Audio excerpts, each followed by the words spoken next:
Era o ano 622, depois de Adão. Enoque tinha 65 anos e já fazia muito tempo que ele não dormia bem. Não era medo, era outra coisa, uma sensação. Como se os olhos do universo inteiro estivessem pousados sobre ele. Mas naquela noite, no caminho de volta para casa, a sensação voltou, mais forte do que nunca. Como se algo estivesse se aproximando, algo muito maior do que qualquer coisa humana. O que aconteceu naquela noite está registrado num livro que foi enterrado por 2000 anos. Um livro que os homens tentaram apagar e que os manuscritos do Mar Morto trouxeram de volta. Isso é o livro de Enoque. E o que você vai ver agora mudou a forma como o mundo entende os anjos para sempre.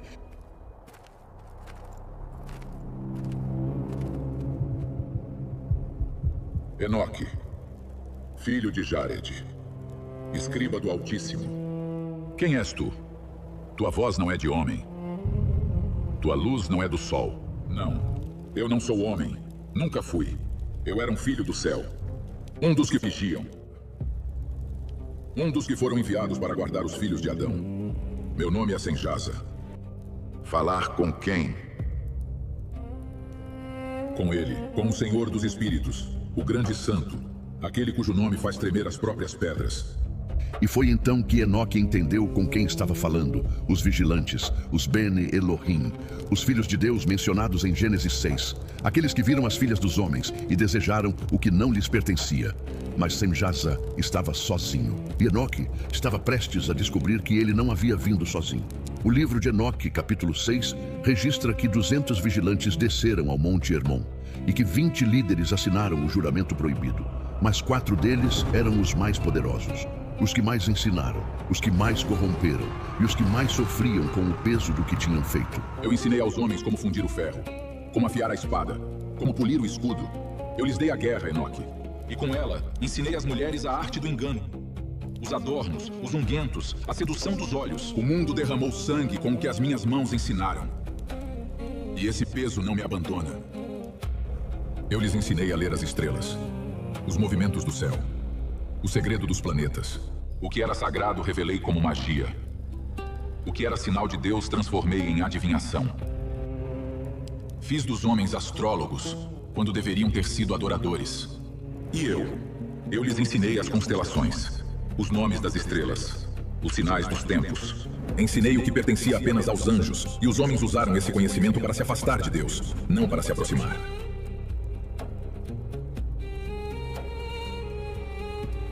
Por isso que viemos a ti, Enoque. Tu és o único mortal que caminha com Deus, o único que escreve o que o céu dita.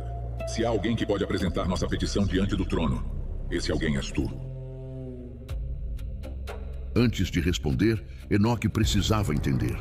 Precisava saber o que exatamente os vigilantes tinham feito. E foi então que Senjasa contou. Tudo, desde o começo. Havia um tempo em que éramos enviados para guardar os filhos dos homens, para proteger. Mas então, vimos as filhas de Adão. E o desejo entrou em nós como fogo. Eu disse aos meus irmãos, quero descer. Quero tomar mulher entre as filhas dos homens. Mas temia fazer isso sozinho, porque sabia o peso do pecado que carregaria. Então, o que fizeste? Eu os convoquei, todos os 200, e disse, se vamos fazer isso, juremos juntos, para que nenhum recue, para que o peso seja dividido entre todos. E assim subimos ao cume do Monte Hermon e juramos. Pelo nome do Altíssimo juramos descer. Juramos tomar mulheres. Juramos compartilhar os segredos proibidos. E descemos. Vocês usaram o nome dele para jurar contra ele. E esse é o maior peso que carregamos. O livro de Enoque, capítulo 7, descreve o que veio depois. As mulheres geraram filhos, mas esses filhos não eram humanos comuns. Eram gigantes, os Nefilim, criaturas que consumiram tudo o que os humanos produziram, que beberam o sangue dos animais. E quando os alimentos acabaram, que se voltaram contra os próprios humanos.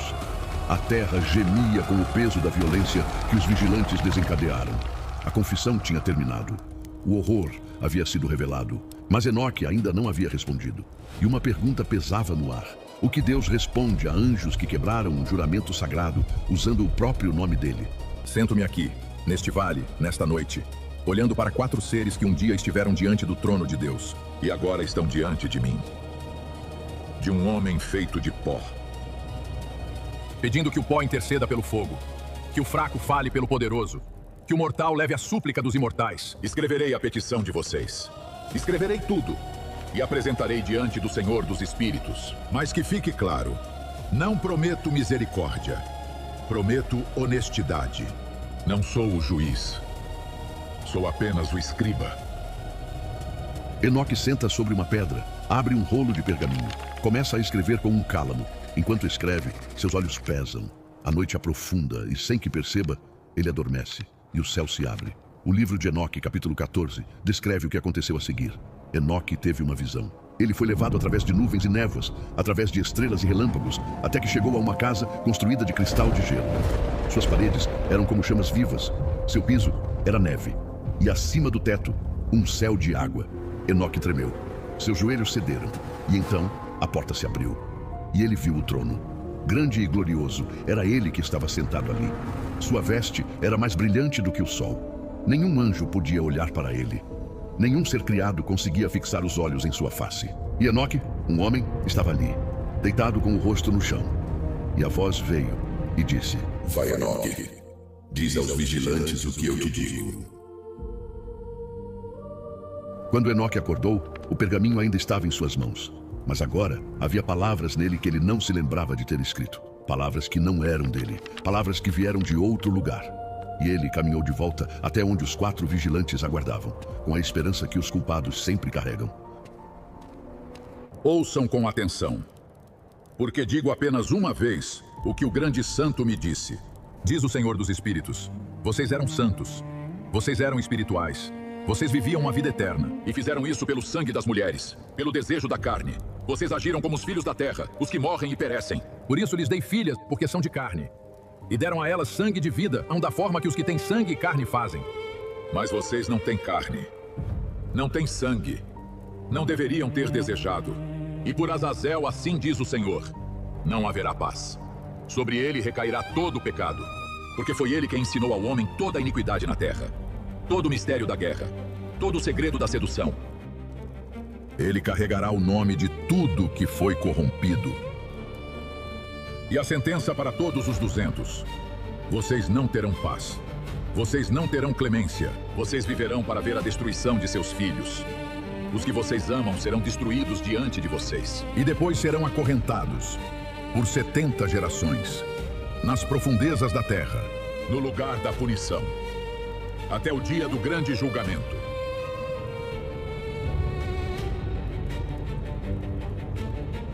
Era isso que esperávamos ouvir. A sentença foi dada. Mas o livro de Enoque ainda tem mais, porque o julgamento dos vigilantes não termina ali. E Azazel tem um destino específico que vai aparecer de forma surpreendente em outro livro da Bíblia. Os 4 vigilantes desapareceram na noite. Senjaza, Azazel, Baraquiel, Cocabiel. Foram embora com a sentença gravada dentro deles. E Enoque ficou sozinho, com o pergaminho nas mãos, com a memória do trono nos olhos, e com o peso de ser o único mortal que já ouviu a voz do grande santo falar sobre os anjos caídos. O que Enoque viveu naquela noite não ficou perdido para sempre. O apóstolo Judas, no Novo Testamento, escreveu no versículo 6: E os anjos que não preservaram o seu principado, mas abandonaram a sua própria habitação, ele os tem guardado em trevas eternas, com cadeias eternas, para o julgamento do grande dia. Isso é exatamente o que o livro de Enoque descreve. O apóstolo Pedro, em 2 Pedro 2,4, disse: Deus não poupou os anjos que pecaram, mas os lançou para o inferno e os entregou a cadeias de trevas, reservados para o julgamento. O Novo Testamento cita o que está no livro de Enoque. E o livro de Levítico, no capítulo 16, fala de um bode expiatório que carrega todos os pecados do povo e é enviado para o deserto, para Azazel. O mesmo nome, o mesmo ser, ainda no cânon, ainda na Bíblia que você lê todo dia. A história de Enoque e os vigilantes não é um mito, não é fantasia. É um texto preservado por 2000 anos nas cavernas de Qumran, encontrado em 12 manuscritos diferentes. Um texto que moldou a teologia do Novo Testamento, que explica Gênesis 6. que aparece em pedaços, espalhado pela Bíblia inteira, e que foi removido, não porque era falso, mas porque era poderoso demais para quem queria controlar o que você acredita. Se você chegou até aqui, obrigado. Você não é um espectador casual. Você é alguém que quer entender a palavra de Deus em profundidade. Se inscreve no canal, ativa o sino, porque o próximo vídeo continua de onde esse parou. Vamos entrar nas visões celestiais de Enoque, o que ele viu além do trono, o que está escrito nos capítulos que ninguém prega, e o que tudo isso tem a ver com o fim dos tempos. Estúdio 15.